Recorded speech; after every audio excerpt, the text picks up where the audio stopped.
So today is a big day for us. Well, it's a big day for the big guy back there. We are going to Caledon Mount Veterinary Hospital. We have an appointment there for a soft palate and nares procedure for Füli. Füli is 4 years old. I haven't had it done for him. I didn't think I was going to need it done because we haven't had any issues with his breathing up until the last few months. I thought it was about time that we go see a specialist about this, see what they think, where the big guy is it necessary, is it affecting his quality of life and everything. So I want to bring you guys along for this ride. So I can't go into the office with Füli, so they're going to take him in, and then the vet's going to call me from inside. I'll be sitting in my car. He'll do an assessment on Füli, and then he'll give me a shout, and we're going to talk about what his current situation is, if he actually needs surgery or procedure, and what kind of goes into it. I have a bunch of questions that I want to ask him for my peace of mind. So I'm going to bring you guys along today for that. And yeah, we got to go because I still got some filming to do, and I got to get these two dogs into the car. All right, so let's go for a drive.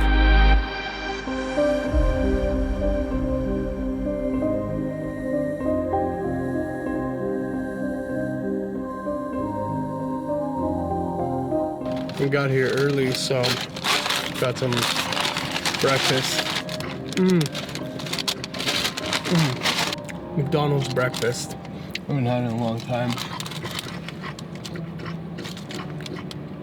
He's so stressed out. You can't have any of this.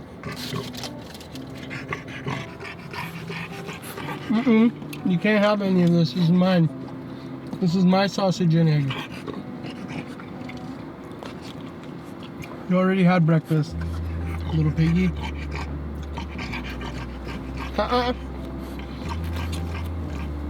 Good girl.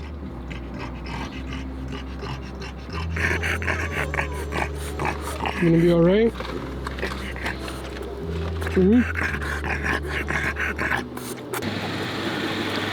Come on.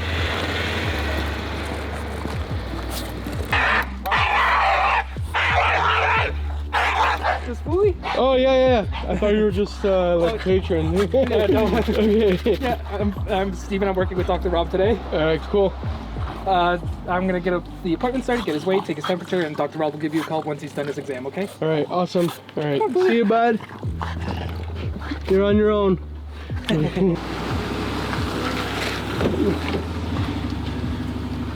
Keithley, you're so good.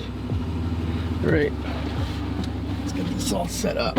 So here in Ontario, with COVID and everything, they're still not allowing owners into the clinic. I have some questions here on my phone that I want to ask him and get some clarity on before we actually move on with the surgery. Okay, that dog was like super crazy. This is what happens when you don't socialize your dog properly from a young age, especially with other dogs.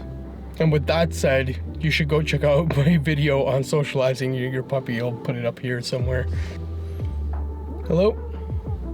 Hi, Peter. Rob Hiller, be calling back here. Hi. Okay, so Phil's doing fine. Nice dog, eh? Very easygoing and quite relaxed about everything here. Yeah, he's very chill and very friendly. Yeah, and a nice looking dog too. Thank you. Yeah, good specimen. So just to start off, the weight that we had on file from the previous vet was 31 pounds. Today our scale said he was 37.18, 37 pounds. So six pounds increase. I guess for a dog of, and looking at him, maybe he's carrying a little extra. I wouldn't say that he's like obese, but he is probably carrying a little bit of extra weight on him. That's going to be my number one reason why we would see this develop in a dog of his age. This weight gain, fat distribution goes places like over his ribs, over his tummy, but also we know that it tends to build up in that soft palate, that piece of tissue that separates the nose from the mouth. If I was looking at him, I would say, he's probably in that moderate to severe category where every breath that he takes, there's some difficulty with that. And certainly when he came in, he was quite excited. It was very bad. As he calmed down, I would say it got a little bit better. But, on a scale of mild, moderate, or severe, I would say he's in that moderate to severe category. Yeah. there's other parts to the brachycephalic syndrome. His nostrils are a little bit small, although they're certainly not the worst that I've seen. If I was doing an airway surgery, I would definitely suggest that we get his nose done at the same time, because I think both of those things can just open up the airflow a little bit more. While he's under, we also look for other things like the size of his trachea. So a hypoplastic trachea or a small trachea is another portion of that brachycephalic syndrome. There isn't a lot that we can do about that, but it is good to note when we put that tube in for his anesthesia, how big is it? Is it a normal size or is it small? Because that will affect management of him as he ages.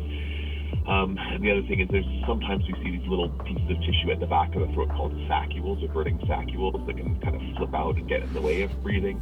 So if he had those, we notice those while we're putting the tube in, we would look at removing them at the same time too.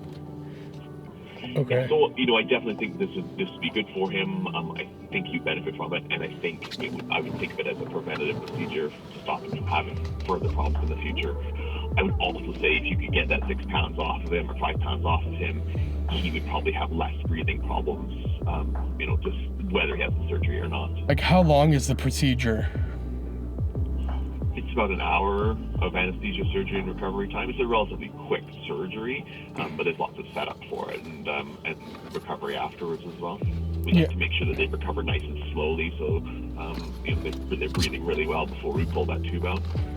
We like him to be really wide awake before we take that tube out, so we would leave the tube in for an airway surgery like his. I would leave that tube in until he just can't take it anymore, because if we pull it out too early and he's not breathing properly, then that can create problems for him if he's not awake enough after the surgery. Okay. Like, what method do you use for the surgery? And like, is there a difference in between recovery time using one method versus the other? Yeah, great question. There's typically 3 ways we use a scalpel here. There's 3 ways that are usually done for it. And I think that currently the research is lots of debate as to which one is better. The scalpel is one, and then there's a sewing pattern that's done over the top of it with a suture material, absorbable suture material, which is what we do here. Certainly lots of people use that carbon dioxide laser, and the people that don't like it say that it is less traumatic and causes less bleeding. I think the people that don't like it say that the burning of the laser can actually cause tissue swelling and inflammation at the back of the throat, which is what we're trying to avoid. Right. And there's a third method where they use a heat clamp called a ligature, which is a very quick procedure. But again, I think there's a lot of debate as to whether that heat of that causes tissue swelling, or whether the manipulation of the tissue for the procedure that we do is causes more swelling. I think like I said, we do one of these a week. Usually, we see a lot of Frenchies for this procedure, and the dogs typically do very well with the scalpel procedure.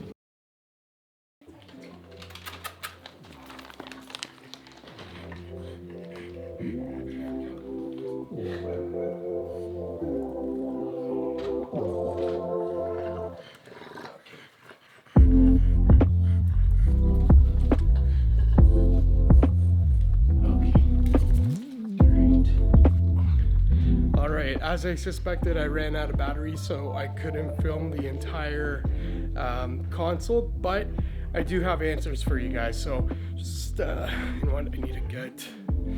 Okay, we're good. So one of the things that they did while he was in there, they did draw some blood from him. So I'm going to be getting back those results sometime next week. So as long as everything's really good with his blood panel, we're going to be good to go. One of the questions that I asked him was what his recovery is going to look like after I bring him home. Sir, come here. I asked him what I could do to kind of minimize the risk for him going under being put asleep for the surgery, and being that he is a little bit overweight right now, it's okay.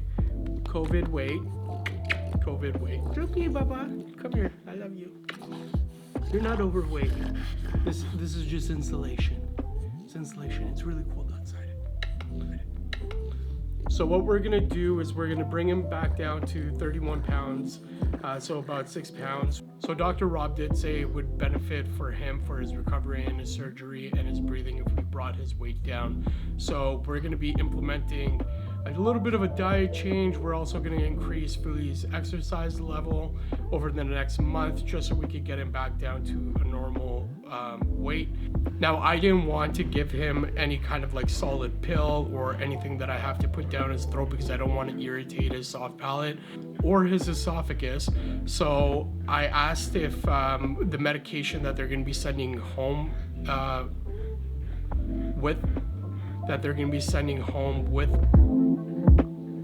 I asked Dr. Rob that the medication that he's going to send home with us. Wow,